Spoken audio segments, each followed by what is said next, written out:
Olá, daqui é Margarida David Cardoso. Hoje publicamos uma entrevista com António Coimbra de Matos, figura incontornável da pedopsiquiatria e da psicanálise em Portugal. Coimbra de Matos, de 91 anos, dedicou grande parte da sua vida a tentar entender a depressão. Desinteressou-se pela psiquiatria nos primeiros anos de carreira, no início dos anos 60, iniciou o internato em neurologia, que não terminou, e encontrou-se, por mero acaso, na psicanálise. Trabalhou com adultos no Hospital Júlio de Matos, o atual Centro Hospitalar Psiquiátrico de Lisboa.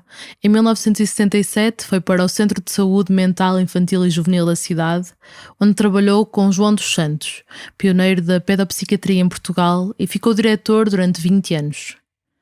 O centro encerrou em 1992 para dar origem ao Departamento de Pedopsiquiatria do Hospital Dona Estefânia, onde Coimbra de Matos deu consultas até à reforma. Hoje trabalha apenas no seu consultório privado em Lisboa. Iniciou carreira como professor em 1982 na Faculdade de Psicologia e Ciências da Educação da Universidade de Lisboa e em 1990 tornou-se docente no Instituto Superior de Psicologia Aplicada. Foi ainda presidente do Colégio da Especialidade em Psiquiatria da Infância e Adolescência na Ordem dos Médicos.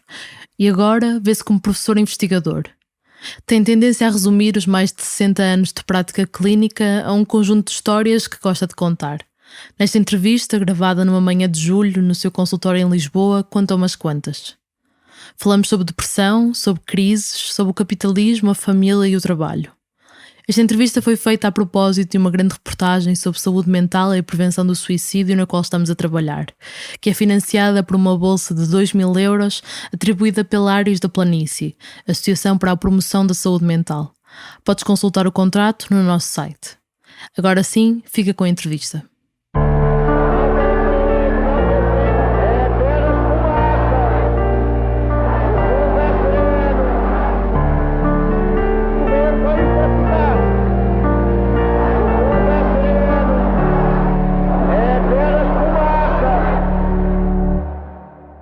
Ele fazer uma pergunta que será justo dizer que passou grande parte da vida a aperfeiçoar a resposta a esta pergunta, mas o que é a depressão?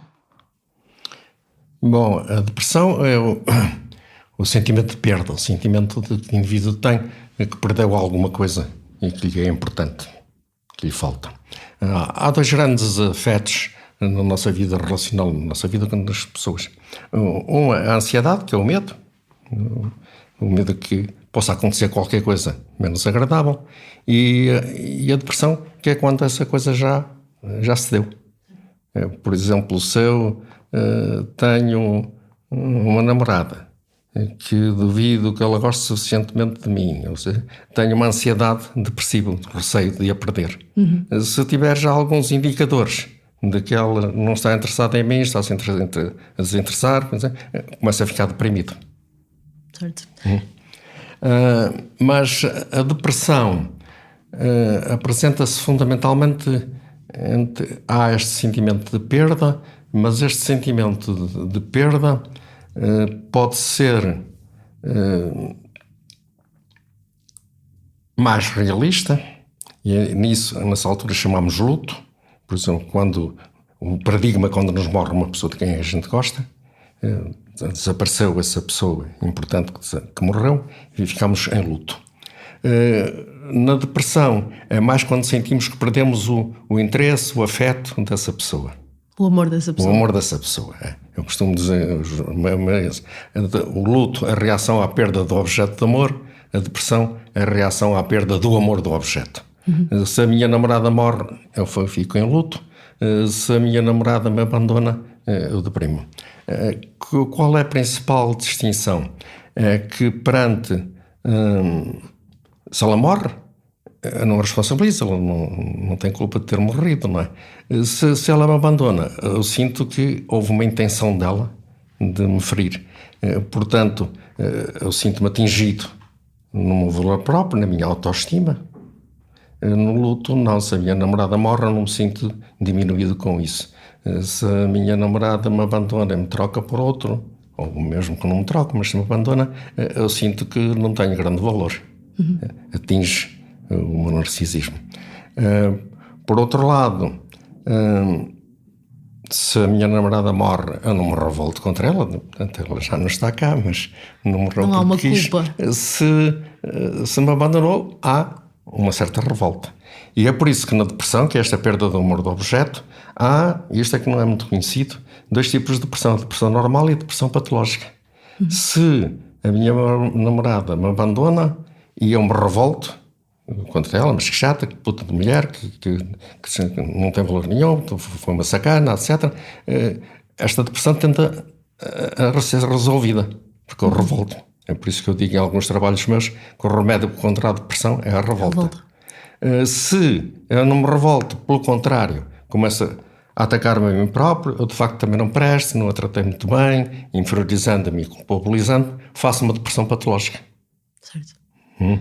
E diria que todas as pessoas passam por uma depressão normal e algumas desenvolvem a depressão patológica? Quer dizer, todos nós temos perdas afetivas. Há pessoas que fazem mais depressões normais, revoltam-se e, portanto, ultrapassam isso facilmente. Há pessoas que fazem, fundamentalmente, depressões patológicas. Agora, como é que isto se explica? Normalmente, isto vem desde as próprias construção da organização inicial de personalidade.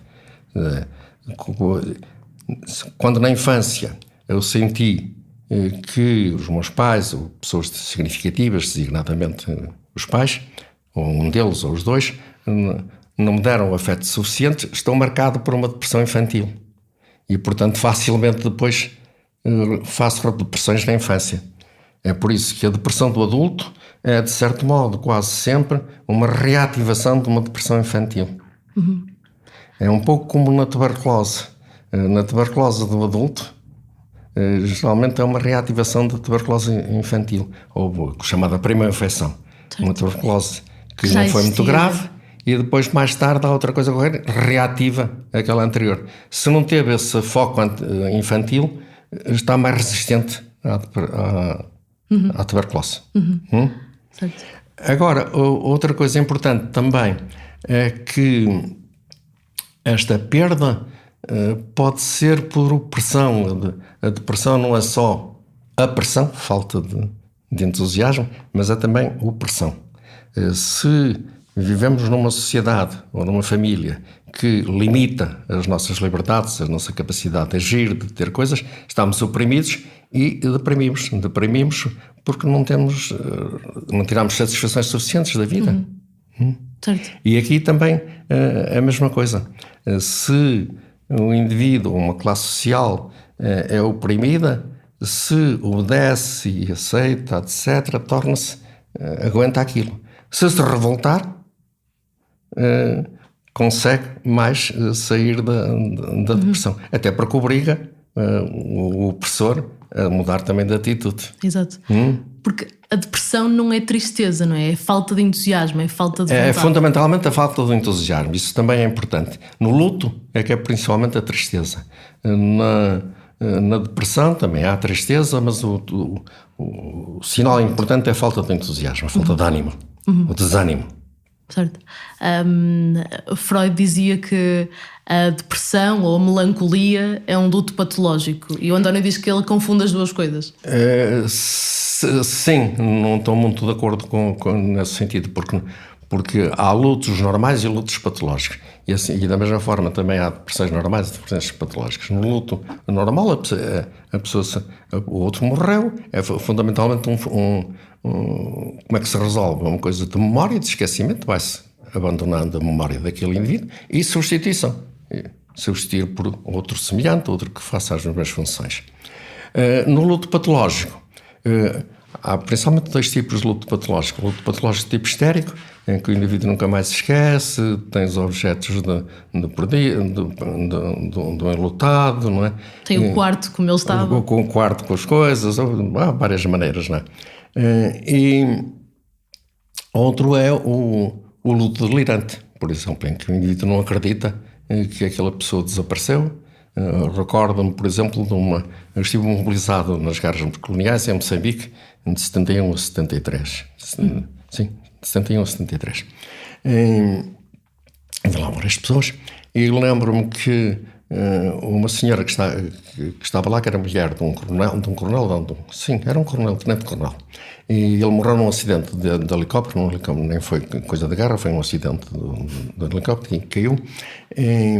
E ele enviou, depois veio de lá, e passados uns 2 ou 3 anos ela apareceu-me aqui no consultório, procurar no consultório, e então com um delírio que o marido não tinha morrido no helicóptero, aquilo tinha sido uma manobra do exército português, o marido tinha sido raptado pelos terroristas, e o exército português arranjou aquela desculpa, etc. Quer dizer, delirou.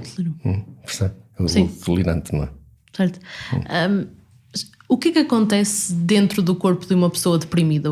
Quimicamente, o que é que acontece? Várias coisas. Uma delas, por exemplo, é o abaixamento de alguns hormonas cerebrais, catecolaminas, que são um dos sinais da depressão. O próprio abaixamento de serotonina provoca depressão, mas a própria perda provoca diminuição das serotoninas. Certo. Percebe? É como em muitas outras coisas. Para dar um exemplo, que é o exemplo mais conhecido. A testosterona, que é a hormona sexual masculina, fundamental, e uma hormona também da agressividade.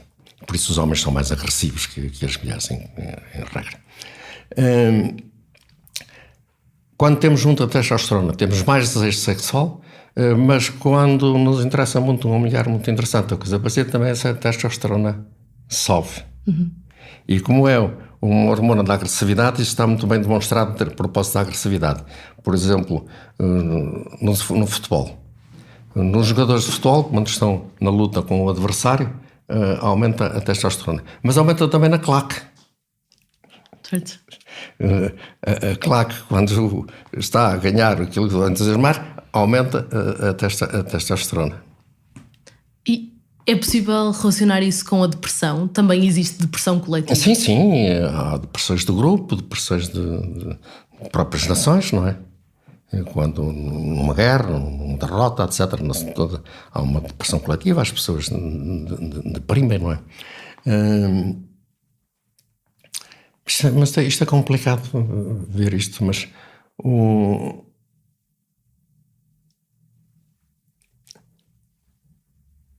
uma das coisas importantes na vida é o medo. E é pelo medo que se condiciona, por exemplo, é pelo medo que se domesticam os cães e se educam as crianças, não é? E esse medo também provoca revolta naquele que é a intimidade, que é o objeto do medo, mas provoca também obediência. Se é mais normal, aparece mais fúria. Se é mais patológico, obedece mais. E isso é um fator de risco para a depressão, ser mais obediente? É, se a pessoa for mais obediente que revoltado, está mais fragilizado e deprime muito mais facilmente. Mas, por exemplo, não é a revolta que leva, por exemplo, um trabalhador a ter noção da sua condição ou uma vítima a ter noção de que é oprimida? Isso também não pode levar à depressão, esse estado de consciência? Não, esse facto de consciência depende.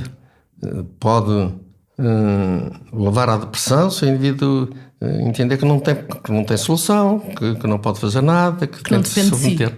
Se for mais enérgico, mais lutador, revolta-se e a depressão, quer dizer, faz uma depressão normal, se quiser, revolta-se. Não? Então, uma sociedade conformada é menos deprimida? Uma sociedade conformada tem uma depressão pouco visível, mas no fundo está mais deprimida. Certo. A menos animada faz menos coisas, não é? Certo, sim. Mas deixa-me só falar, por exemplo, de depressão. Uma vez estava na Faculdade de Psicologia a dar uma aula prática e, portanto, a apresentar um caso. O caso era um miúdo de 8, 9 anos, andava na idade escolar, e que começou a sair menos, a procurar menos os amigos, a baixar o nível escolar.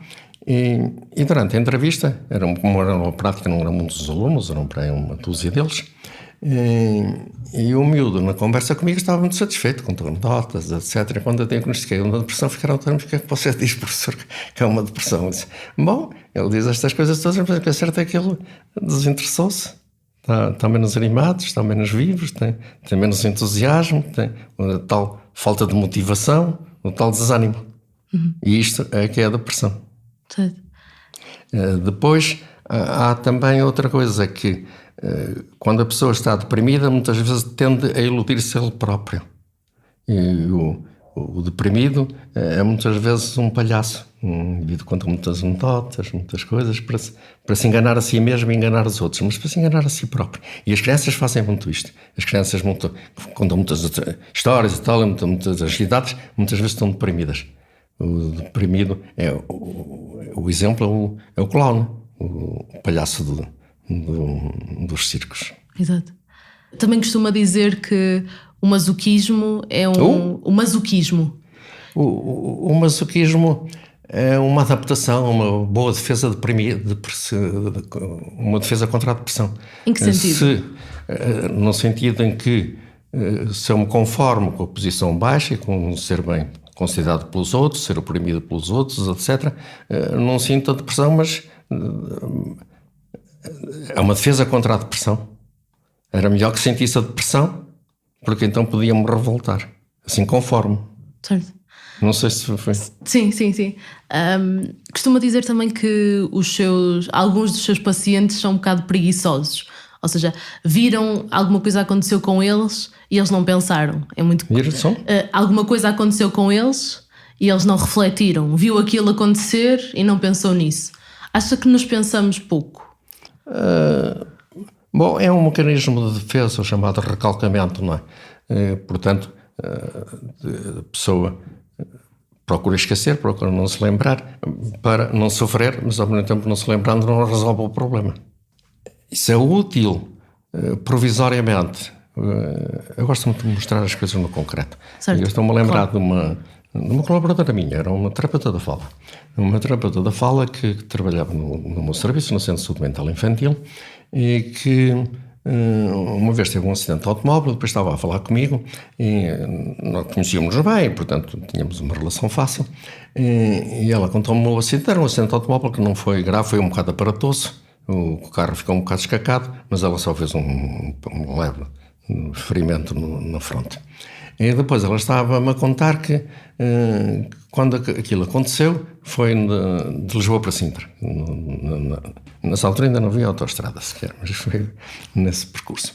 Ela disse: mas sabe, eu na altura fiquei calma. Resolvi, chamei a polícia, chamei não sei se não era o 112, as ambulâncias nessa altura. Passado 2 horas, quando estava em casa, que eu tive uma ansiedade muito grande.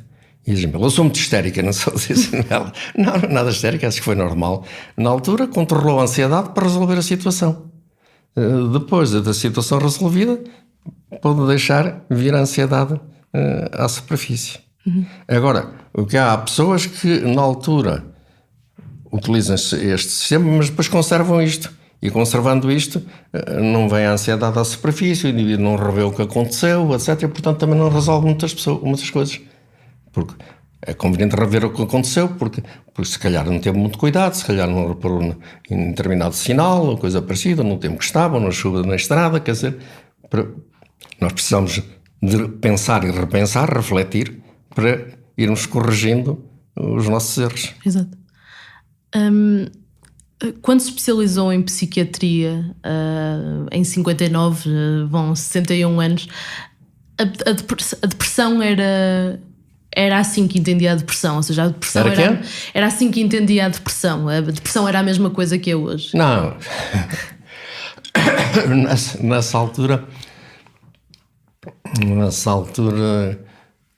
bom, para já a minha ida para a psiquiatria Durante a Faculdade de Medicina, os meus mestres queriam que eu fosse para cirurgia e eu cheguei. O meu trabalho foi em cirurgia cardíaca. Tive 6 meses em cirurgia cardíaca. Porque tinha habilidade manual e gostava daquilo. Mas também tinha interesses, gostava de filosofia, gostava de literatura. Depois, na cirurgia cardíaca não me interessou muito aquilo, não? E acabei por ir para a psiquiatria, mas houve também outros fatores externos. Nessa altura eu tinha acabado quando acabei de me formar, fiz a tropa, estive 2 anos na tropa, aí quando estava na tropa conheci a minha mulher, depois queria-me casar, não tinha dinheiro e arranjei um lugar na psiquiatria. Portanto, também houve ali houve a oportunidade de um lugar onde me pagavam o suficiente para me casar, não era muito, mas o suficiente, e não tinha outras especialidades, não encontrei. Portanto, também houve isso. Depois fiz a psiquiatria no Porto, depois vim fazer aqui um concurso em Lisboa e vim para cá, para Lisboa.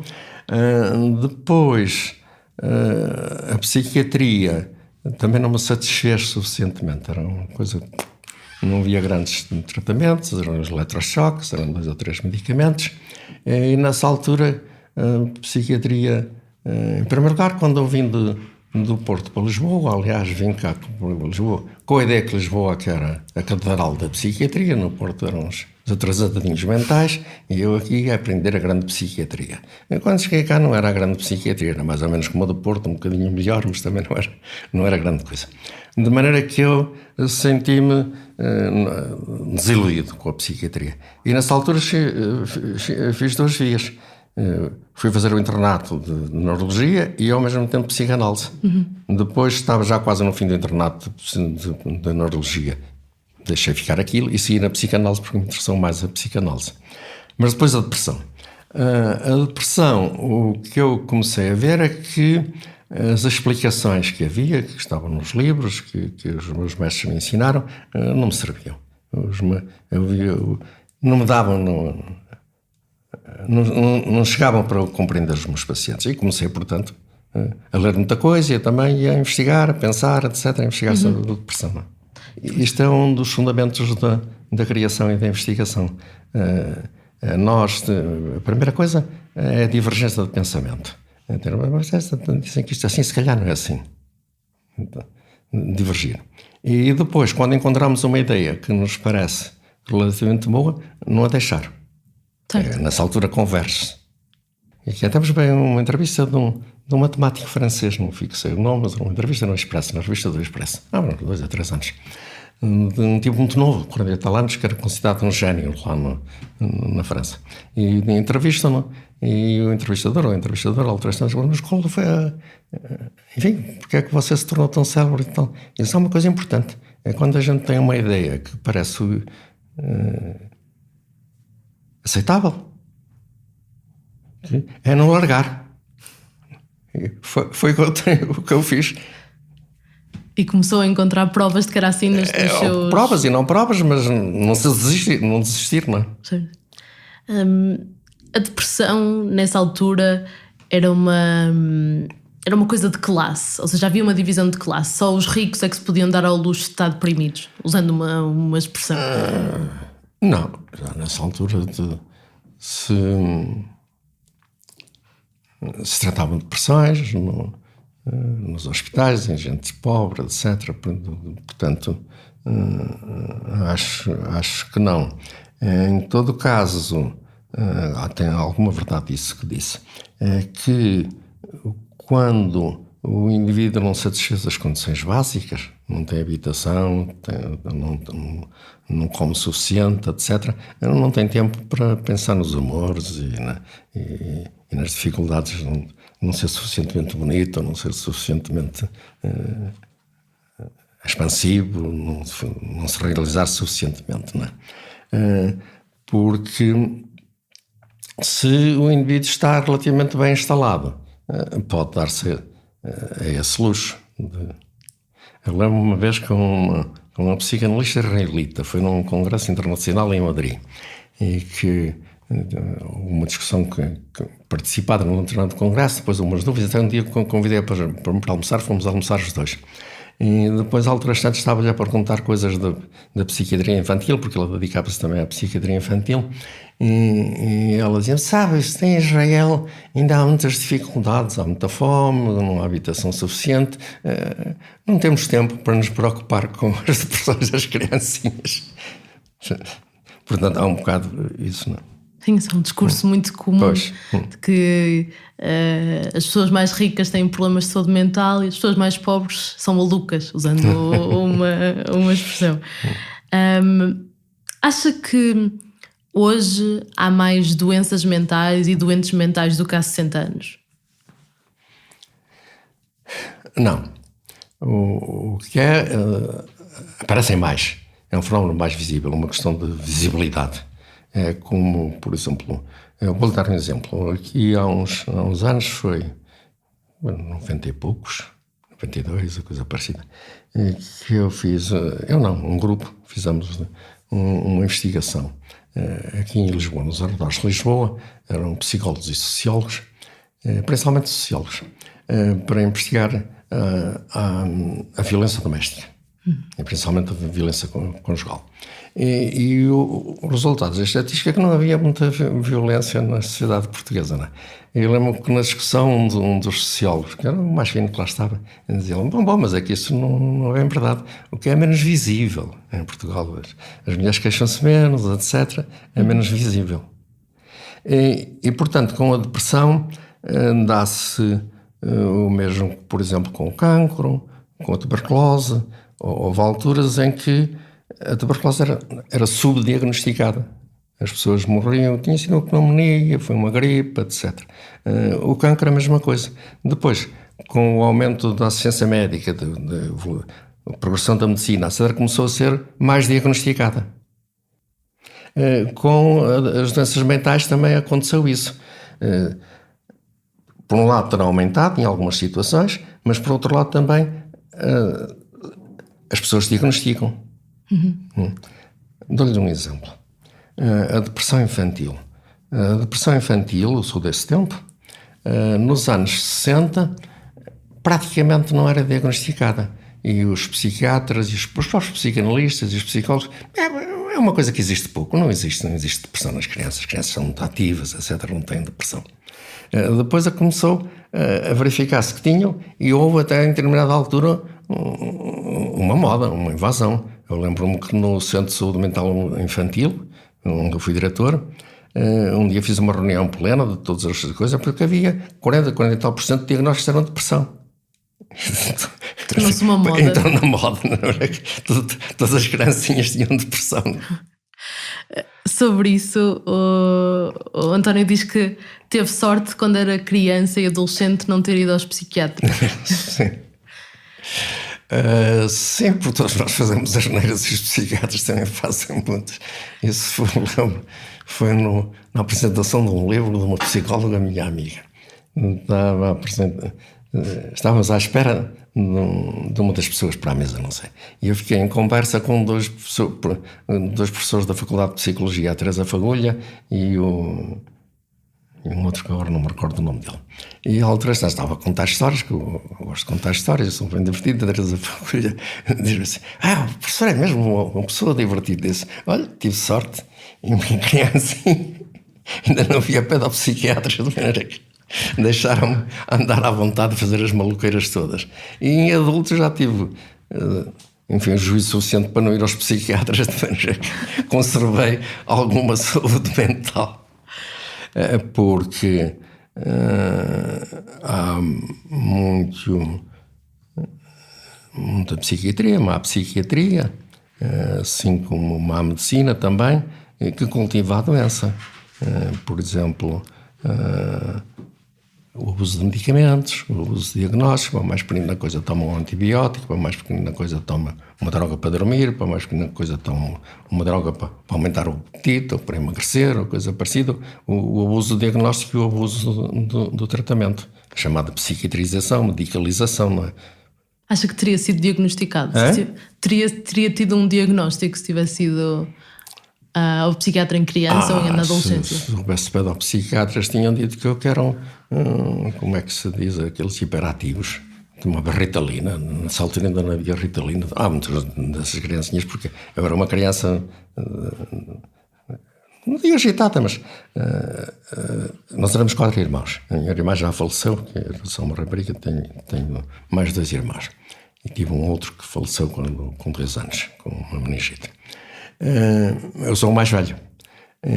E a minha mãe costumava dizer que eu era o mais maluco e o mais agitado. E uma vez que eu já estava aqui em Lisboa, levei lá uns amigos da casa e ela disse: a partir dos 2 anos e meio, eu só sabia de ti quando tinhas fome. Porque andavas pela rua, quando tinhas fome, que aparecias em casa. De maneira que era diagnosticado como um hiperativo, não é? Tinha tomado Ritalina. Acha que a psiquiatria hoje precisa mais de rótulos? Precisa de fazer estas catalogações, esta psiquiatrização que falava? Não, há 2 tipos de psiquiatria. Há a psiquiatria de má qualidade, que essa faz muitos rótulos e serve-se muito do célebre DSM, agora já vai na quinta edição, DSM. O Manual de Diagnóstico de Psiquiatria, não é? Rótulos e tal, que são milhares de doenças, que a pessoa tem variedíssimas doenças, não é? E aí há cada vez mais. E há depois uma psiquiatria mais soft, mas mais eloquente, mais bem feita, etc., que praticamente, hoje em dia, a maior parte dos psiquiatras são assim, diagnosticam principalmente a depressão, a ansiedade, praticamente, que são os 2 grandes síndromes. Depois as coisas, os delírios e tal, as conversões histéricas, são coisas residuais. A ansiedade e a depressão, e depois como é que se negocia, ou como é que se gera uma coisa ou outra, e como é que isto evolui. Mas acha que há uma tendência para psiquiatrizar aquilo que é normal? Os sentimentos que são normais? Não.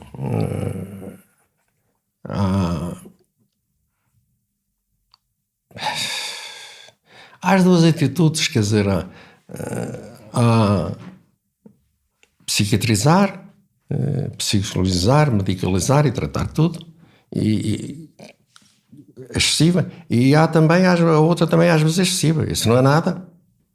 Desvalorização. Dorme um bocado, vai dar uma volta, bebe uns copos, passa um fim de semana fora, que às vezes também é excessiva. Portanto, a coisa resulta de haver um certo equilíbrio e não ser demasiadamente cáustico, nem demasiadamente também indiferente ou ingênuo, não é? E a ler uma citação sua, a cura analítica não é mais que a abertura ao sonho, acaba quando o paciente sabe sonhar. O que é que isto significa?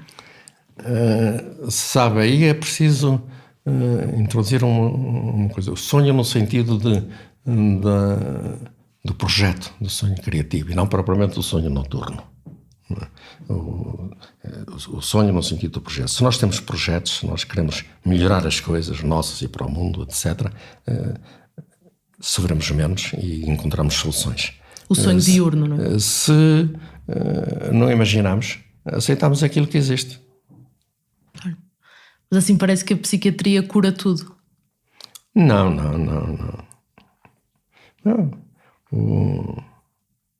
Acho que a arte, a literatura, etc., curam mais que a psiquiatria. E as doenças mentais graves, uma esquizofrenia, a doença bipolar? Bom, aí é um bocado diferente. Aí há 2 coisas. Há fatores hereditários mais pesados. Quer dizer, durante muito tempo pensou-se que as doenças mentais eram praticamente hereditárias. Hoje sabemos que não, que há sensibilidades, suscetibilidades. Há pessoas que são mais frágeis, mais suscetíveis. E algumas têm uma suscetibilidade muito grande e, portanto, praticamente os pequenos acidentes da vida acabam por lhes fazer sair a doença, não é? Há outros em que a suscetibilidade é mínima e, portanto, só quando há fatores mais pesados. É um pouco, se quiser, como a diabetes. Principalmente a diabetes tipo 2. A diabetes tipo 2, há pessoas que têm uma predisposição para aquilo e, portanto, chegam aos 40, 50 anos, fazem uma dieta de tipo 2. Há outros que não têm suscetibilidade nenhuma, mas comem, empanzinam-se de doces, etc. Estão muito gordos, não se mexem, etc. E, portanto, fazem a diabetes, não é? Não sei se... Sim, se diz muitas vezes que a diabetes é uma doença também dos ricos, é uma doença dos países mais desenvolvidos. Porque não é porque nos países mais desenvolvidos haja mais genes de diabetes, é que comem abundantemente, não fazem exercício. Acha que uma sociedade ocidental como a portuguesa, o estilo de vida que levamos também favorece a doença mental?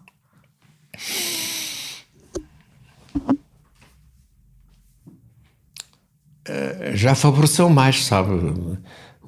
Uma sociedade muito ignorante, como era no tempo de Salazar, favorece no sentido em que o indivíduo tem um grande desconhecimento das coisas, reflete menos, não tem contacto com outros e portanto, não se defende, não se revolta, não faz coisas diferentes. Hoje em dia, a sociedade portuguesa não difere muito de qualquer sociedade ocidental, de qualquer sociedade desenvolvida, não é?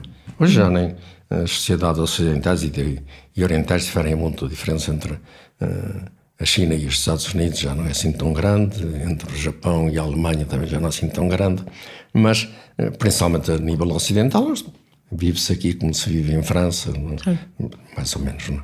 Sim. Com algumas diferenças, mas... Falando sobre a crise, em 2008 passamos por uma recessão económica que é só comparável à Grande Depressão em 29, que foi curiosamente o ano em que nasceu. Agora vivemos a crise associada à pandemia do novo coronavírus. Isto fará moça na saúde mental? Bom, para já, na crise de 1929, 1930, foi melhor resolvida que a crise de 2008, porque o Presidente dos Estados Unidos, nessa altura, lançou dinheiro, criou empregos, etc. Aqui foi a austeridade. Foi-se buscar, baixaram-se os salários, baixaram-se as pensões, achava-se que vivíamos acima das nossas possibilidades, não é? Foi estes anos da troca aqui, de maneira que foi um desastre, não é? Quanto atualmente é diferente. O que é que acontece? O que acontece fundamentalmente é que esta pandemia veio tornar bastante mais nítidos os males sociais, as desigualdades sociais, por exemplo, que, às vezes, o vírus coroa em português, que é coronavírus coroa, corona em espanhol. O vírus coroa atinge muito mais as pessoas que não têm condições de vida, que têm poucos salários, que são obrigados a trabalhar em condições mais difíceis, que têm de andar em transportes superlotados, e vou tornar isso muito mais nítido, não é? Portanto, deu coisas importantes. Por um lado, ondas positivas de solidariedade, ondas de solidariedade, mas também coisas negativas, os oportunistas, os que ganharam e que ainda ganham dinheiro com isto, com as máscaras, as bandeiras falsas e coisa tal. Criou um mercado paralelo. Um mercado, pois. E outros grandes negócios, não é?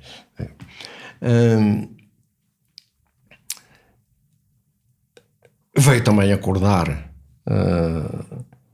as desigualdades sociais e a mesma violência social, estas revoltas nos Estados Unidos.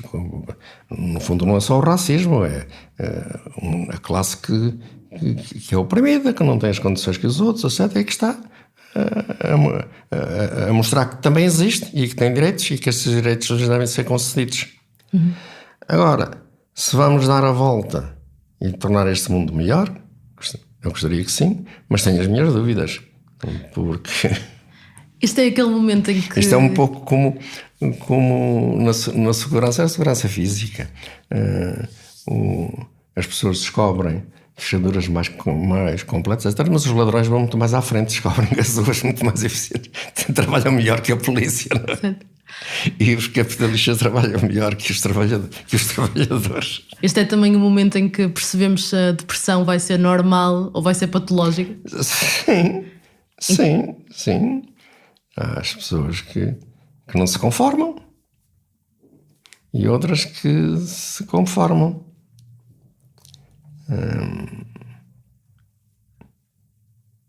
O problema da obediência. Impõe-se uma determinada coisa e há as pessoas que tendem a obedecer, outras que tendem a revoltar-se. As que tendem a revoltar-se são mais normais. Mas depois também há a forma como isto se faz, não é? Por exemplo, mais uma vez o exemplo de Portugal. Uma das razões de nós termos tido uma ditadura que durou 40 e tal anos, quando uma parte das ditaduras duraram menos, foi que conformávamos, revoltávamos pouco, não é?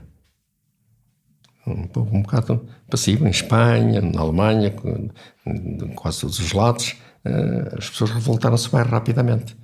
Portanto, mas isto depende, que era o que eu esqueci, da forma também como é aplicada a opressão. E o Salazar tinha essa habilidade. Era uma opressão relativamente doce. Não fuzilava pessoas, prendias e torturavas na PIDE, mas grande parte da coisa eram só ameaças, não é?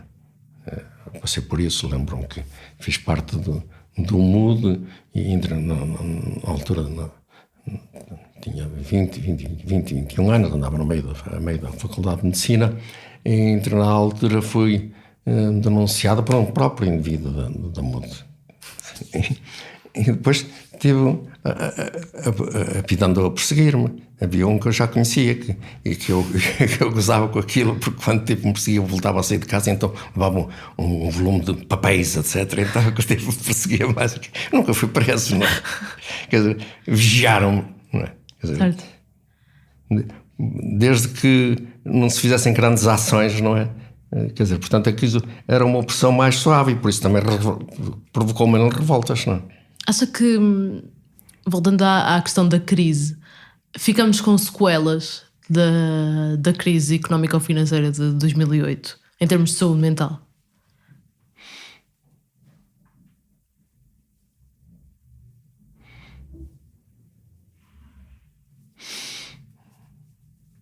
Do ponto de vista de patologia mental, acho que não haverá. Provisoriamente, poderá haver um aumento de estados de ansiedade, estados de depressão, estados de stress pós-traumático, pessoas que ficaram muito aflitas em determinadas alturas, mas que se vão diluindo, que mesmo sem tratamento vão desaparecendo, não é? Olha, se quiser, estou à vontade para falar, até porque não votei nele, não é o meu presidente, este presidente. Eu votei no Sampaio da Nova, de quem era amigo, fomos colegas na Faculdade de Psicologia, ele na Ciência da Educação, muito mais não porque eu, mas dávamos bastante bem. Demos-nos sempre bastante bem. E acho que ele não tem desempenhado mal as suas funções. Acho um bocado palhaço, por exemplo, um bocado com coisas a mais, abraços a mais, beijinhos a mais. Né? No fundo, se calhar tem alguma depressão. Mas acho que fez um discurso excelente agora no 10 de junho, porque falou muito que era preciso uma mudança, não voltar às asneiras anteriores, etc., que era preciso mudança, etc. Enquanto que a maior parte das pessoas apreciaram muito o discurso do cardeal. O discurso do cardeal não gostei muito da história, somos bonzinhos, estamos tratados velhinhos. Está bem, mas é um pouco mais do mesmo, não é? Um discurso parado. Falta uma certa energia para introduzir mudança, não é? Foi isso que aprendemos com a crise, a necessidade da mudança? Acho que sim. A própria psicanálise, a forma como eu vejo a psicanálise clássica, está muito mais ligada ao passado, etc. Aliás, Freud comparava o psicanalista a um arqueólogo. E eu acho que temos demasiado de pensar na construção do futuro. Acho que o psicanalista é mais um arquiteto. O que é que tem de mudar? O que é que eu tenho de fazer para que o amanhã seja melhor do que o hoje? Eu recordo-me de uma entrevista que eu dei a um colega seu, que acabou assim. Ele fez uma pergunta qualquer e eu disse: mas olha, sabe, eu já não estou preocupado nada foi à tarde, com o bife que comi ao almoço, mas estou preocupado com o que é que vou comer agora à noite. Já lá foi, não é? Bom ou mau agora. Mas nós ainda temos muito isso, a cultura do passado. Ir ao tempra, como era boa a carne da minha aldeia e as cerejas da minha avózinha. Não é? Mas algumas pessoas não são deprimidas por terem problemas do passado por resolver. Isso não é uma constante. É preciso resolver esses problemas do passado, mas não chega a resolver os problemas do passado. É preciso lançar-nos no futuro. Vida é futuro.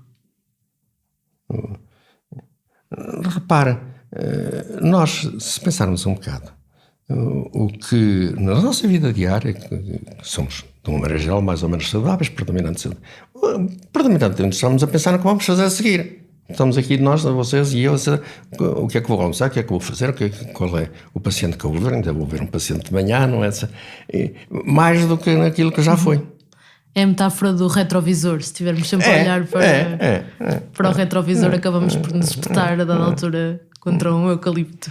Mas, por exemplo, nisso, por exemplo, na própria teoria técnica, eu fui ensinado assim, que quando receberes o paciente novo, pensa bem o que é que ele te contou na sessão anterior, etc. Não é? Agora faço o seguinte, e ensino o seguinte: não, quando vier um paciente novo, você pensa, diga aos outros alunos, o que é que ele terá feito desde a última vez que veio cá? O que é que ele traz de novo? Não sei se... Certo, sim. Acha que houve uma frase, uma ideia que disse num livro que escreveu numa conversa que teve com o Miguel Mialha Estrada, pois. naquele livro da Vida é um Sopro, em que diz que a sociedade não tem que lutar contra a depressão, o que a sociedade tem que fazer é não causar depressão. Eu digo isso, é? Sim. A nossa sociedade, porque a depressão no mundo do trabalho é muito nítida e tem essas... É mais devido à opressão, não é? Aquelas coisas que aconteceram, por exemplo, em França, como é que se chamava aquela central? Na France Telecom. Como? A France Telecom. A France Telecom. A France Telecom. Exatamente. France Telecom, em que houve vários suicídios, etc. Que, aliás, eu tenho trabalhado nisso com a Raquel, com o grupo da Raquel Varela. Da Raquel, que sou o burnout. Quer dizer, as pessoas são submetidas a um esforço grande no trabalho, más condições e esforço de trabalho. Isto dá primeiro um stress, a pessoa começa a ficar irritada, nervosa, dormir mal, etc. Mais ou menos revoltada, mais ou menos ansiosa.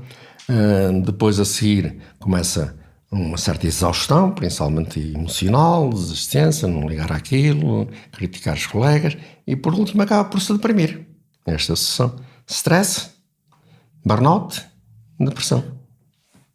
Portanto, numa sociedade abafante que não permite realização pessoal.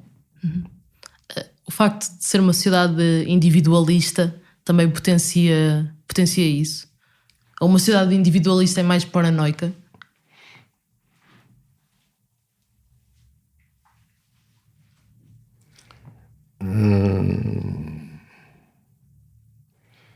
Sim.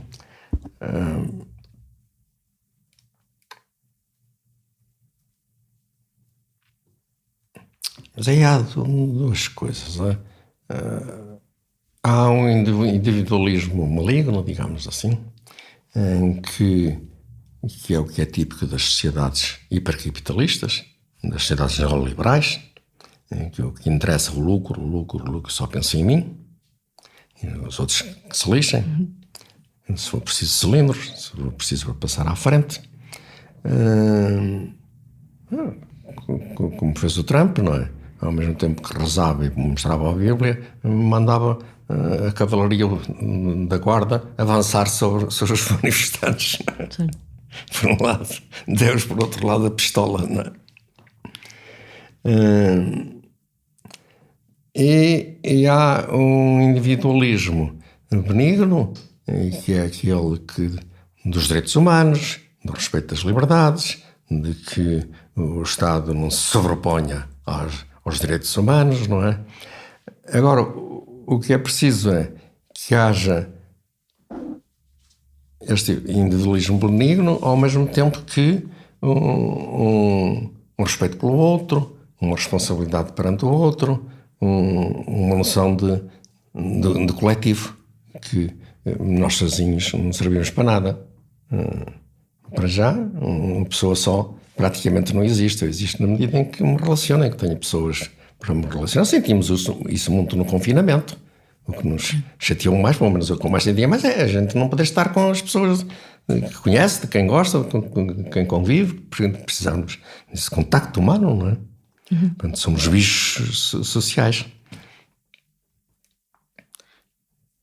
Nestas sociedades hipercapitalistas que falava, os locais de trabalho tornaram-se espaços de ameaça para a saúde mental?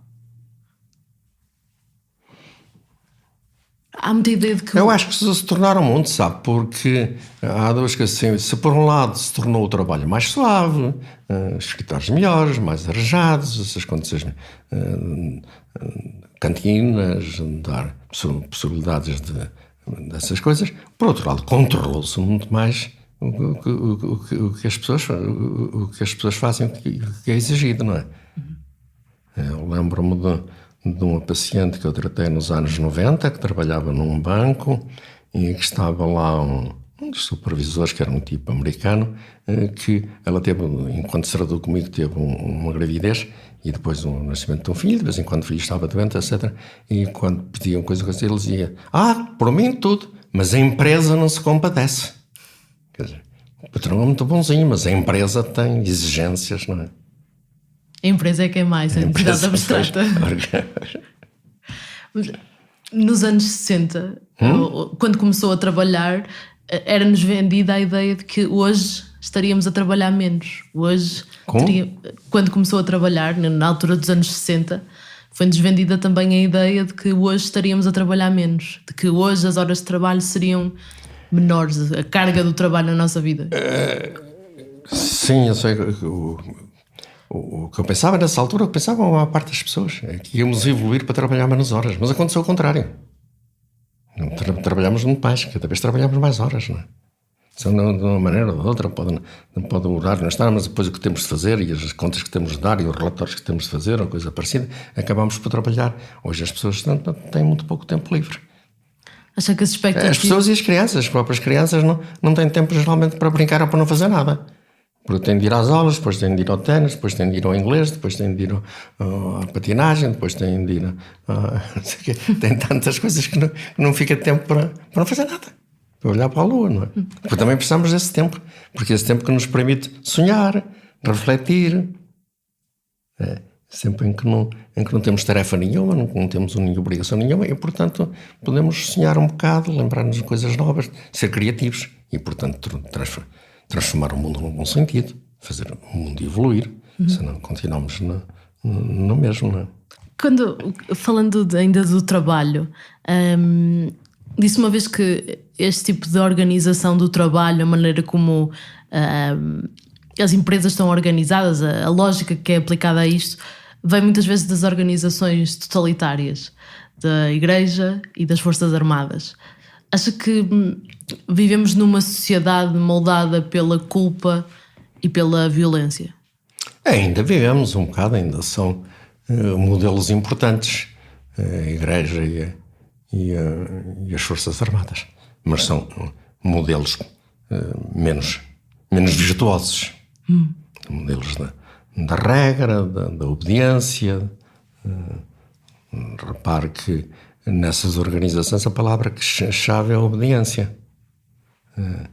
Os votos das freiras e dos padres é pobreza, castidade, obediência, mas começa pela obediência. Nas tropas também é uma coisa, obediência ao superior, não é? As próprias coisas maçónicas também é a obediência, não é? Portanto, são sociedades baseadas na obediência e não na liberdade. Essa discussão que falava. Como? Nessa discussão que falava. Sim, sim. Ter liberdade de ser, a liberdade de se afirmar. Eu fui professor na Faculdade de Psicologia e no ISPA. Na Faculdade de Psicologia regi 2 cadeiras. No ISPA regi mais, mas lá na Faculdade de Psicologia regi 2. Uma que era Psicopatologia Dinâmica do Adulto e outra que era Psicopatologia Dinâmica da Criança e do Adolescente. E na cadeira de Psicopatologia Dinâmica da Criança e do Adolescente, eu costumava perguntar aos alunos na primeira aula, não fazia sempre, mas fazia muitas vezes, alunas que eram principalmente raparigas, o curso tinha mais raparigas, qual era o principal dever de uma criancinha. Lá me diziam, portar-se bem, lavar os dentes, não sei o quê e tal. Eu ouvi aquilo tudo. Não, o principal dever de uma criança é desobedecer aos pais, que é a única forma de se fazer gente. Em que sentido? Não está de acordo? Vai lavar os dentes. Não vou nada. Fico muito mais bonito com os dentes sujos. Lavar os dentes estraga o esmalte.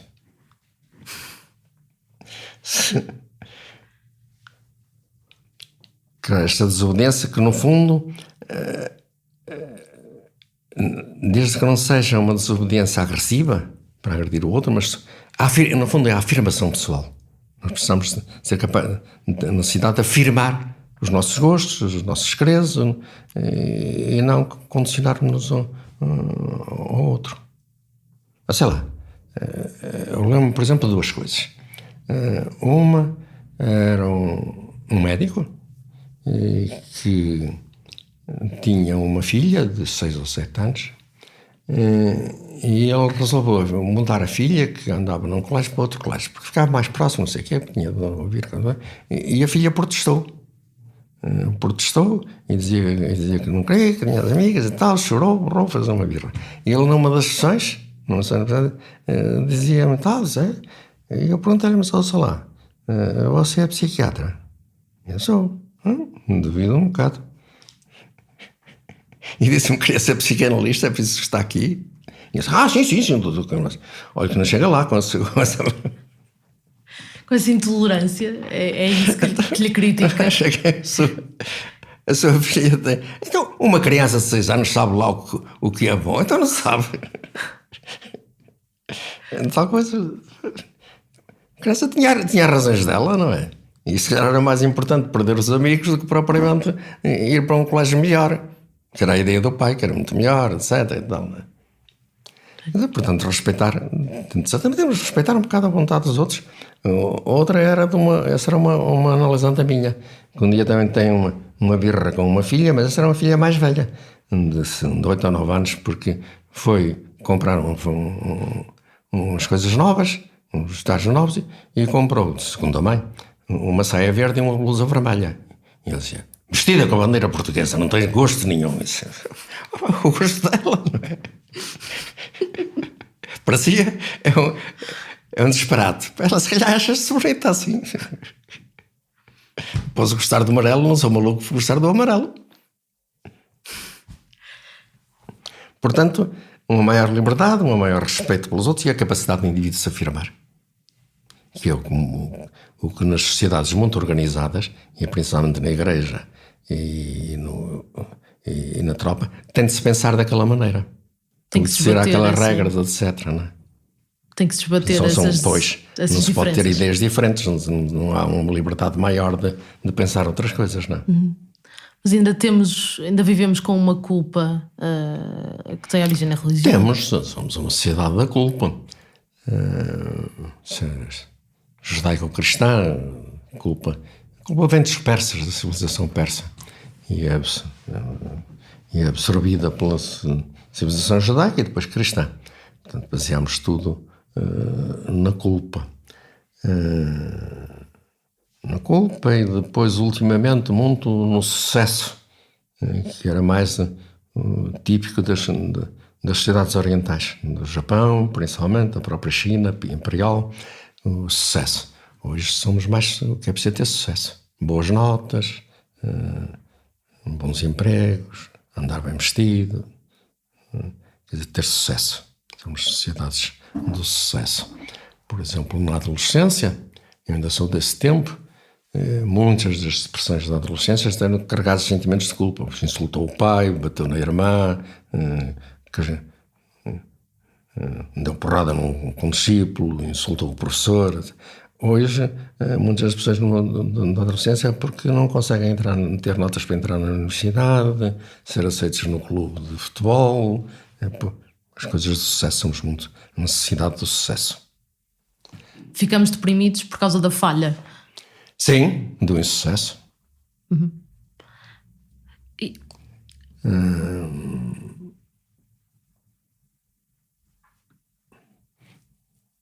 Pois também é estimulado, que é uma coisa também do sistema neoliberal e capitalista, da competição. Estão sempre a falar nisso, competição, concorrência, competição, são as palavras de todos os dias, não é? E cooperação, fala-se muito pouco, que é muito mais saudável. E, portanto, se vivemos em competição, estamos sempre perante o medo da falha, ou por exemplo, se vivemos em cooperação, não estamos muito a pensar na falha, estamos a pensar em que cooperamos com o outro, ajudamos o outro ajuda-nos a nós, não é? Embora possamos estar em desacordo de vez em quando. Voltando à questão da infância, é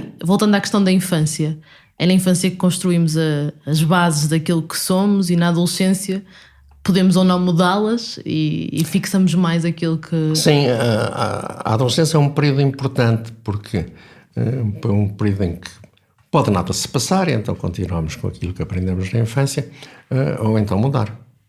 E na adolescência normal, o que acontece é que eu que queria ser músico porque o meu pai era maestro e eu admirava muito o meu pai por identificação ao meu pai, ou eu queria ser músico porque a minha mãezinha já achava que quando eu fazia assim estava a dar compasso da nona sinfonia de Beethoven e portanto enfiou uma ideia nos cornos que eu tinha jeito para a música, ou e depois comecei a pensar que se calhar tinha jeito, mas é para a arquitetura ou para ser marinheiro ou coisa parecida, quer dizer, pela minha própria experiência, não é? Quer dizer, portanto vou mudando a minha identidade de acordo com aquilo que eu vejo da minha própria experiência, não é?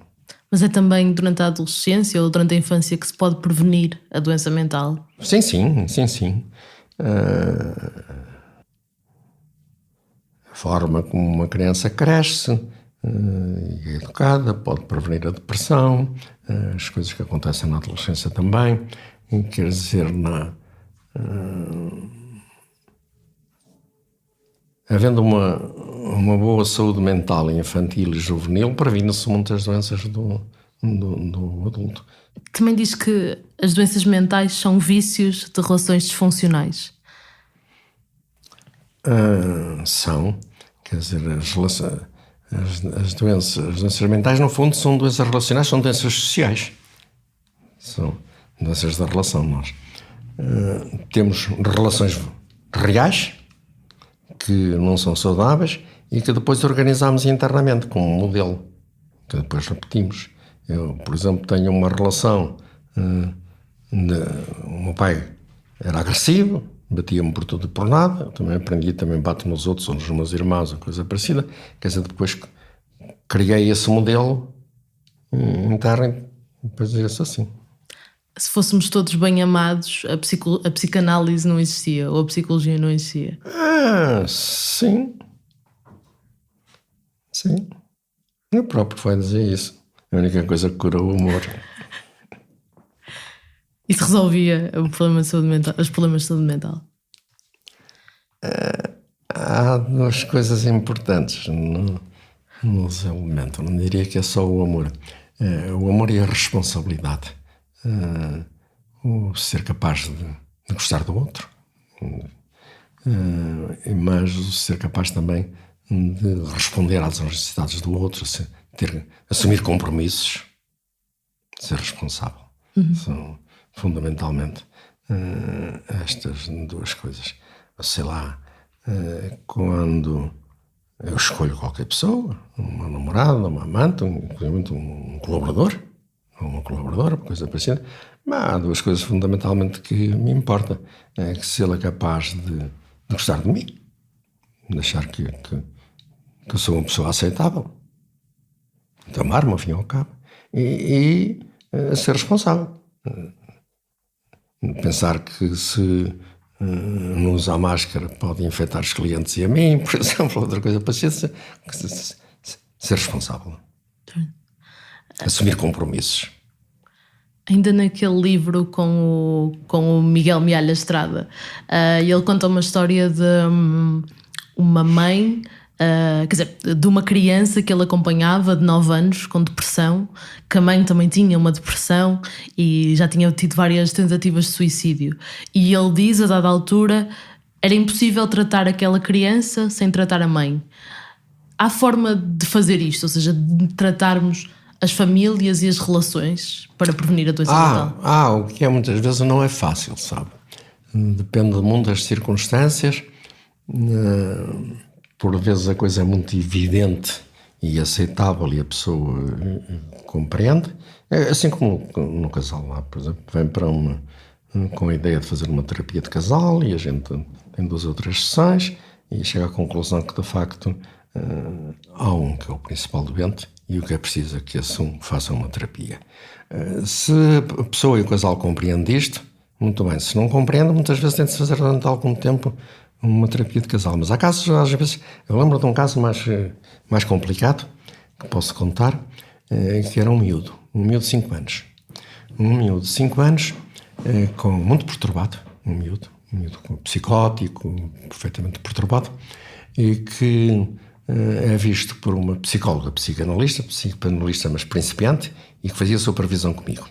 E ela tinha um caso de adulto, mas um dia falou-me neste caso e discutimos este caso. E depois eu supervisei este caso.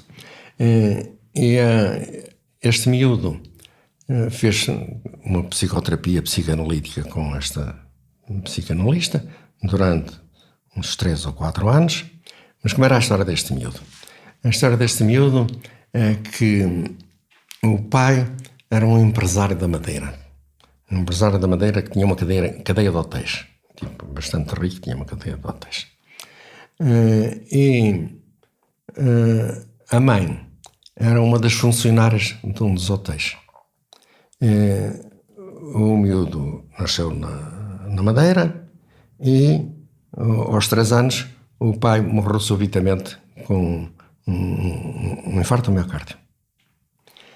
A mãe ficou muito perturbada, já era uma pessoa um bocado histérica, ficou muito perturbada e ficou só com este miúdo. E a mãe era bastante maluca. Via ela, a própria mãe dela e a avó, e eram as 3 bastante malucas. E o miúdo, no meio daquela coisa, é que ficou mais ou menos psicótico.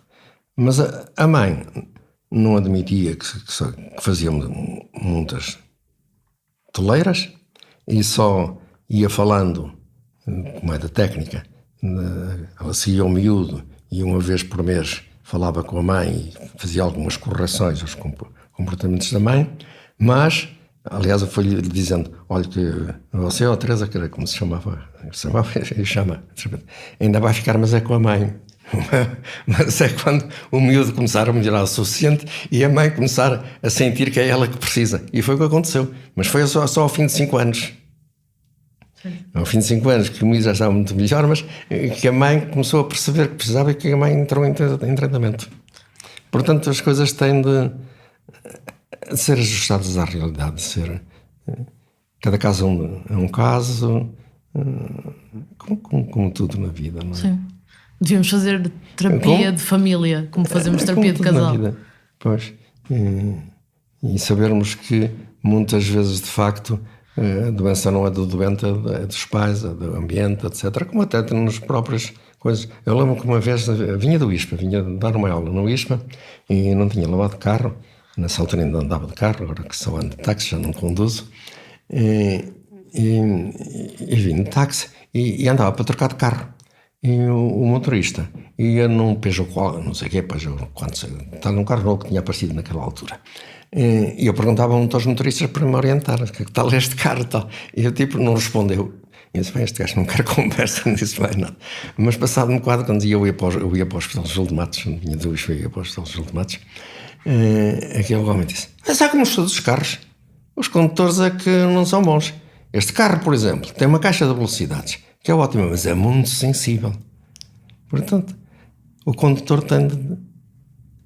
não é da caixa, é dos condutores. É muito bom na mão de um bom condutor, esta caixa. Mas tem certa razão. Não sei se estou... Sim. A criança também é capaz de evoluir-se também nas mãos de uma família saudável. Se a família está muito doente, continua a doença ou agrava a doença. Uhum.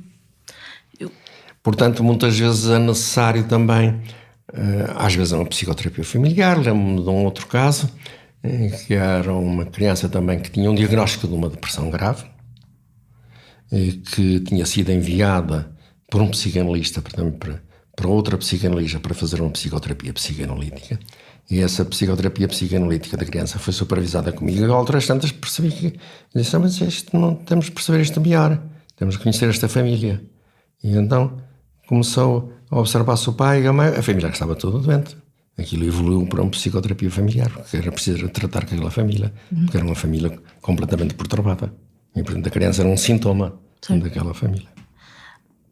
A maneira como os nossos serviços em Portugal estão desenhados, em Portugal e muito na Europa, as pessoas é que têm que procurar os serviços de saúde mental, não são os serviços que procuram as pessoas de risco. O que é que nós fazemos em Portugal para prevenir a saúde mental? Se é que fazemos alguma coisa?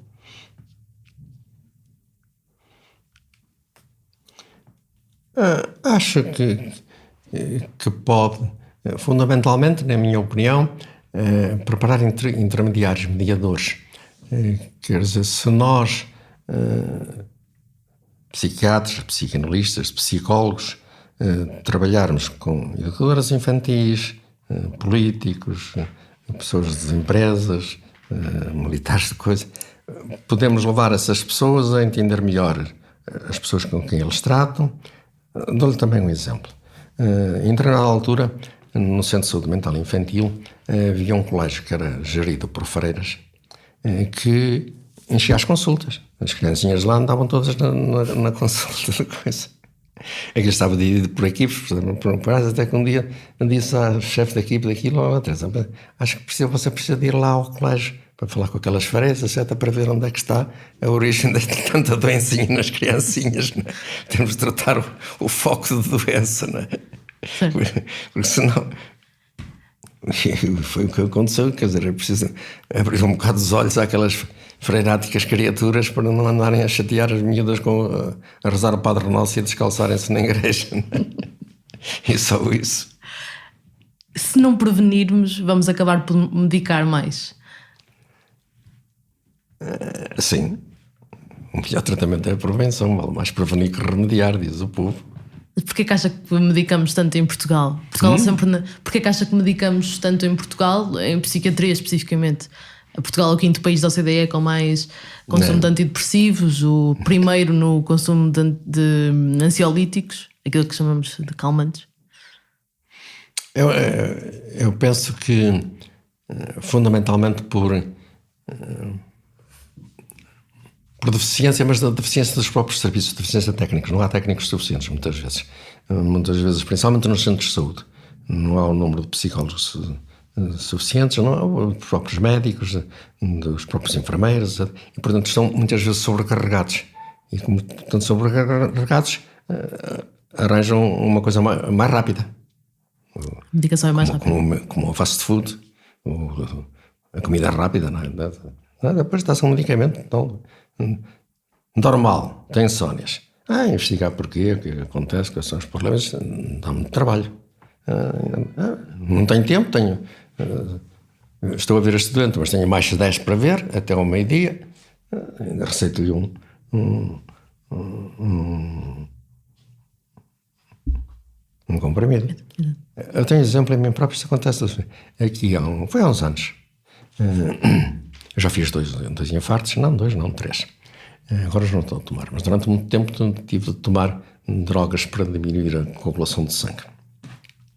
E houve uma altura que eu fiz umas hemorragias e a minha ideia é que não tinha a certeza que tinha me enganado, tinha tomado o dobro da dose. E a primeira hemorragia foi ao clavo, fiquei com os olhos vermelhos. Eu tenho um irmão que é oftalmologista, mas vive no Porto. Telefonei-lhe, contei-lhe, não, tu não fazes nada e tal. Deve ter sido disso, com mais o dobro da dose e tal. Depois tive também, saiu-me na urina, também não liga muito, não é? Mas depois tive uma hemorragia pelo intestino. E nessa altura assustei-me, mas pode ser outra coisa e tal. Mas é que telefonei a um colega e amigo, gastroenterologista, pelo telefone e disse, bem, deve ser de facto o comprimido a mais que tomou, mas de qualquer maneira é melhor ver, você amanhã apareça-me no hospital para eu lhe fazer aquela coisa, como é que se chama? Colonoscopia. Colonoscopia. E depois disse, olha, mas estou assoberbada com consulta, apareça-me às 7h30. Às 7h30 já lá estou, mas ainda não tenho ninguém, de maneira que eu vejo, e pronto, e vai-se embora. Bom, lá foi às 7h30, tipo, viu-me e tal, sentado, fiz aquilo tudo, bem, não tem nada. Está tudo normal, não tem nada feito. Depois sentou-se na secretária e disse, bom, portanto, acho que você não tem nada. Mas parou assim um bocado, puxou do receituário e começou a escrever e tal. E há outras vezes é que lá deve ter refletido e disse, bom, mas você não tem diarreia, pois não? Não. Também não costuma ter prisão de ventre, pois não? Não, nem dores intestinais. Então não tomo nada. Mas foi por última reflexão, porque a primeira foi o reflexo. Porque eu tinha pressa, já tinha os outros doentes, já estávamos quase nas 8 horas, portanto, eu lá vinha com uma receitazinha para tomar uma porcaria qualquer, não é? É defeito da medicina. É defeito da medicina. Por defeito, os médicos têm tendência a medicar. É uma coisa um bocado de. Sim. Já ouvi dizer que. Sabe, isso. É um defeito profissional. O profissional tem sempre a impressão que a profissão dele é válida, o que ele tem de fazer a coisa se chama um serralheiro, diz-lhe que a janela de ferro fica muito melhor do que de madeira, não é? Que é uma estupidez pôr na janela de madeira. É o que ele sabe fazer, não é? Mas é que se a médico receita, não é? Isso é grave, não é? Se a psicanalista faz uma psicanálise. Já ouvi dizer que em psiquiatria as pessoas ficam patetas com a medicação. Há muitos ficam, porque há nisso que estava a dizer, por exemplo, há de facto dos países da Europa que mais consome psicotrópicos, há um uso dos medicamentos e, portanto, as pessoas ficam um bocado apalarmadas com medicamentos a mais. Sim. Uma das coisas que se vê muito é os hipnóticos, é uma coisa impressionante. A quantidade de pessoas que não dormem sem tomar uma droguinha à noite. Depois o organismo habitua-se àquilo, depois também já não funciona sem aquilo. Tinha um colega psiquiatra, um tipo distinto, Sabarata, mas era um indivíduo que tomava doses infernais de café. Ele só tomava cafés duplos, mas tomava 4, 5, 6 cafés duplos. Depois andava sempre assim. E depois dizia que sem aquilo adormecia. Não trabalhava, adormecia. Com certeza. Depois habituou-se a funcionar e estimulado pela coisa. Somos animais de hábitos e de vícios, não é? Um último tema que queria falar consigo era sobre suicídio. O filósofo Karl Marx tem um trabalho sobre o suicídio, e ele acreditava que estava na natureza de uma sociedade deficiente gerar suicídios como uma atitude desesperada. Concorda? Sim, pode ser. O suicídio geralmente é a consequência de uma depressão. Mas não é só isso. No fundo é isso. Mas a pessoa suicida-se porque está deprimido, porque encontra sentido para a vida. Mas há outra coisa no suicídio que é menos conhecida, que é aquilo que lhe foi dito. O indivíduo é um grão que muitas vezes é uma rocha, uma coisa grande, é uma causa pequena ou mínima, mas praticamente em todos, porque não se suicida, cumpre com um desejo infanticida dos pais. No fundo, foi sentindo na vida, pois, aqui tudo corre mal, teu pai teve um infarto, porque tu fazes muito barulho, tu só fazes asneiras, etc. Vai incutida culpa e maldade. Se tu não existisses, se tu desaparecesses, as coisas correriam bem. Tu és o causador do nosso desastre. Acho que o suicídio é sempre uma morte por doença. O suicídio e o assassinato, porque socialmente tudo acontece porque os pretos são umas bestas e os afro-asiáticos nos Estados Unidos. E, portanto, temos de os matar ou prender, ou eles deprimem-se e eles próprios se matam. Por isso, porque assumem que isso que é verdade. Que só estão a fazer, a prejudicar, só estão a... Mas acha que o suicídio é sempre uma morte por doença? Neste caso por depressão, como disse.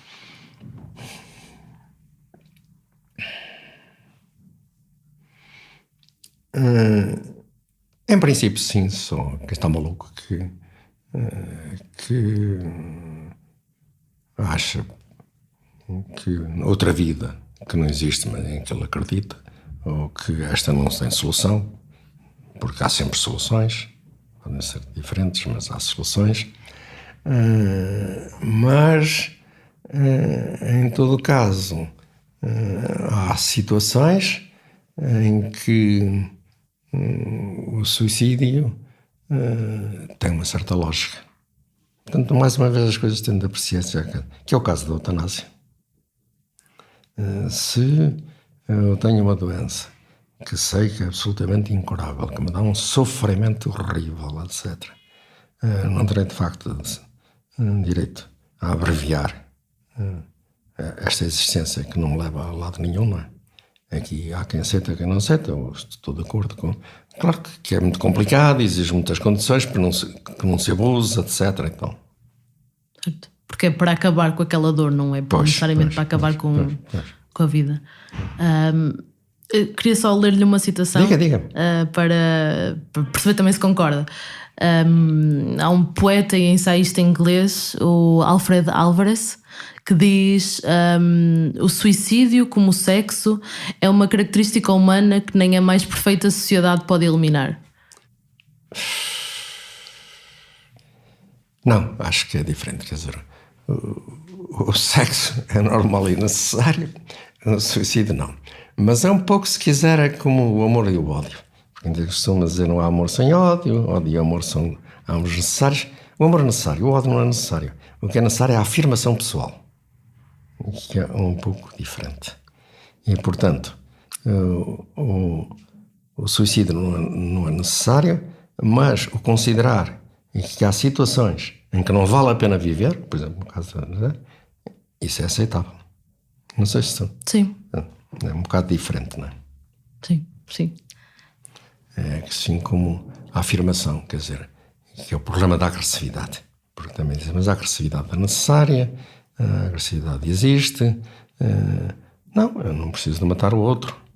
Agora, preciso de me afirmar a mim. E, portanto, se o outro não me deixa, não, pá, isso não... Alto lá. Que é, por outro lado, também a capacidade de dizer não. Que é outra coisa que nas sociedades conventuais, militares, etc., não se permite, não se pode dizer não. Quando é a coisa mais importante, é aprender a dizer não. Aliás, biologicamente, é para aquilo que acontece. A primeira coisa que a criança faz é assim e a primeira palavra é não. Quer dizer, porque é mais importante o indivíduo recusar do que propriamente... Quer dizer, separar aquilo que não presta, aquilo que serve, como nós fazemos em qualquer lado. Quer dizer, quando vamos numa estrada e há um calhau no meio da rua, paramos e afastamos o calhau, não é? Quer dizer, afastar aquilo que estorva. Queria só fazer uma última pergunta. Perguntar-lhe se ainda há questões que o incomodam ou ainda há questões que o preocupam. Ainda tem respostas ainda tem perguntas por responder. Assim,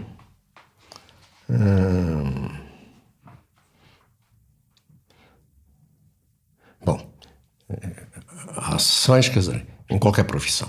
Há sessões em que o indivíduo sente que, ou pacientes, que não é competente para resolver o assunto e, portanto, tem de mandar para outro, que é mais especialista naquilo, que está mais treinado naquele tipo de pacientes. À medida que avançamos na profissão, abarcamos um pouco mais de casos. Não é? Como, por exemplo, com os atores de teatro. No princípio, só desempenham bem determinados papéis. Não é? À medida que vão profissionalizando, então desempenham papéis mais diversos, quer dizer, têm uma capacidade de representar papéis mais diversos. Não é?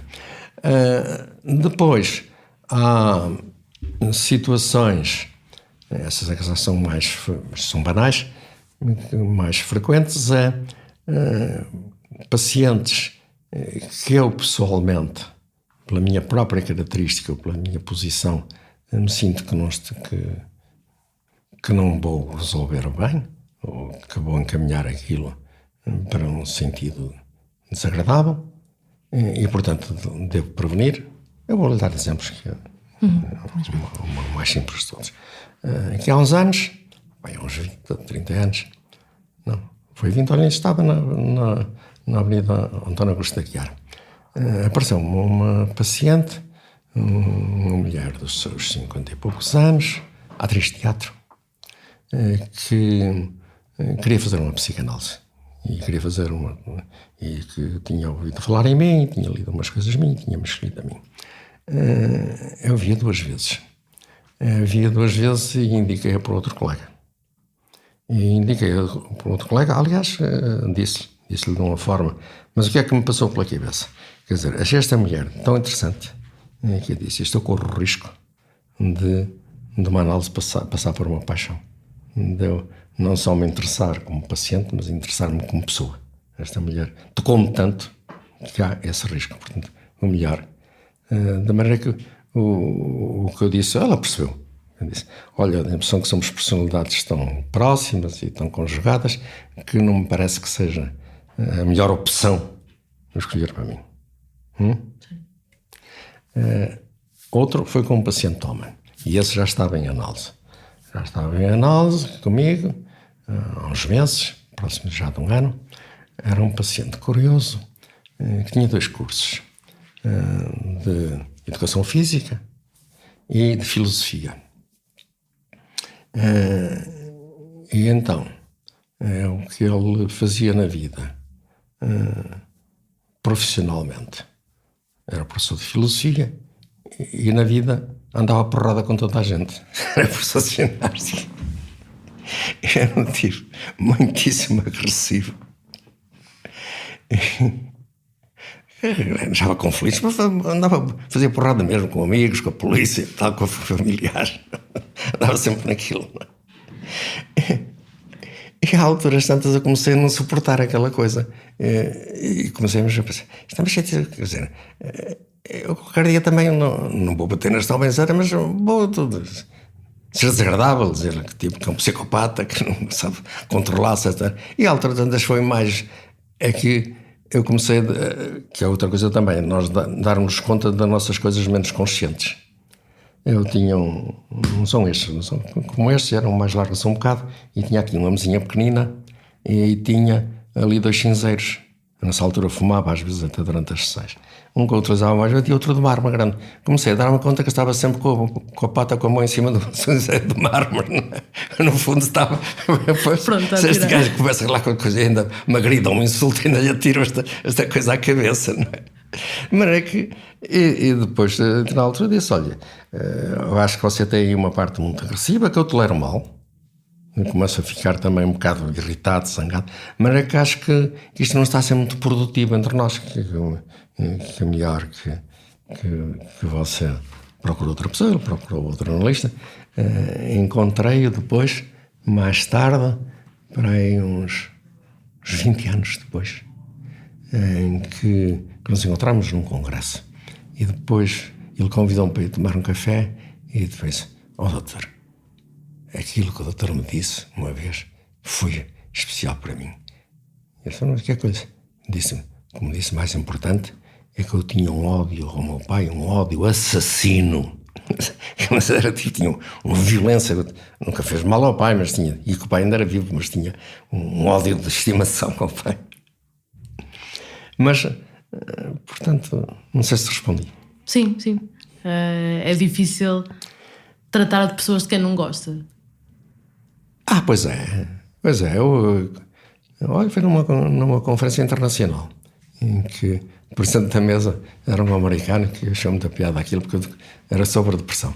E eu acabei a conferência dizendo assim: eu só trato de quem gosta e em quem aposta.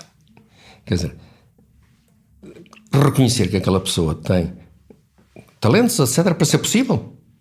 Quer dizer, não é gostar no sentido de... É reconhecer que este indivíduo há ali qualquer coisa de aproveitável que pode ser. Se não há, o que é que eu vou fazer?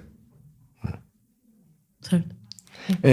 E por outro lado, em quem aposto, em quem eu acredito que sou capaz de resolver, porque se não acredito nisso também, também não tenho o entusiasmo, a força, a determinação suficiente. Como tudo na vida, se na escolha da profissão também, de escolher uma profissão que goste e que aposte, em que eu sinta que tenho condições para exercer. Eu posso ter muito gosto por ser piloto de aviação e ter um defeito visual e, portanto, não ter condições para ser eficiente, pelo menos eficiente naquela profissão, não é? É também por isso que ainda não se reformou. É também por isso que ainda não se reformou. Porque Eu gosto daquilo daquilo que faz. faço. E estou convencido que ainda faço algumas coisas bem feitas. Obrigada pela disponibilidade. Esta entrevista foi preparada por mim, Margarida David Cardoso. O Nuno Viegas fez a edição do texto, Bernardo Afonso foi responsável pelo som. Fazem da parte da equipa Fumaça Ana Freitas, Joana Batista, Maria Almeida, Moutafes, Pedro Miguel Santos, Ricardo Esteves Ribeiro, Sofia Rocha e Tomás Pinho. A música é dos Lotus Fever. Queremos fazer do Fumaça o primeiro projeto de jornalismo português totalmente financiado por quem nos ouve, vê e lê. Neste momento, já 30% do nosso orçamento é suportado pelas pessoas. Se queres fazer parte da nossa comunidade, vai a fumaça.pt/contribuir. Até já!